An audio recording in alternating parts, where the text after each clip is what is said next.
Mbola hijanona ao anatin'ny lafiny ara-politika hatrany isika, Iray feo ary hanohana kandida tokana amin'ny fifidianana filoham-pirenena ary amin'ny fifidianana solombavabahoaka ny Exopoles izay lasa Andavambato mofo manomboka androany. Mitondra fanazavana misimisy kokoa mahakasika an'izay ary andriamatoa Cyril Rasambozafy.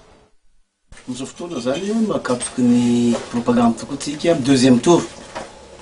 Ny zavatra mahafaly aloha raha hitanareo ny Exopoles taloha zany hitambarana zavatra maro. Eto zany tsy ny Exopoles tony no miteny fa reo hery rehetra tato anatiny roa andro zay dia tsy nijanona ny vory de teny hoe efa niparitaka zahay tamin'ny premier tour, deuxième tour zao olana anankiroa no sisa isafidianana hanambatra hery zahay ka niverina aty amin'ny foibe. Tonga eto amin'ny foibe zahay hanambara ny firaisan-kinanay, hanambara fa feo ray zahay. Anarana anankiray no raisina amizao de hoe Andavambato. Bato fifidianana no resahana eo. Zay toanany zareo de lany satria maro anisa. Zay arahan zareo no mandresy satria maro anisa.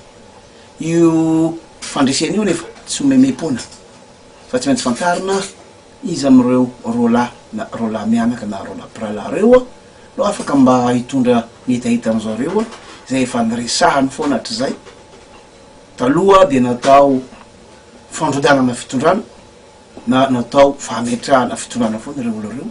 Ankehitriny kosa satria efa hiditra any amin'ny ordre constitutionnel tsika amin'ny alalan'ny fifidianana dia mba niteny zareo hoe iza amireo kandida reo no manaiky fampiresaka aminay fa ny foibenay dia najanonay eto 67 hectares eto amin'ny foiben'ny Exopoles hatrizay.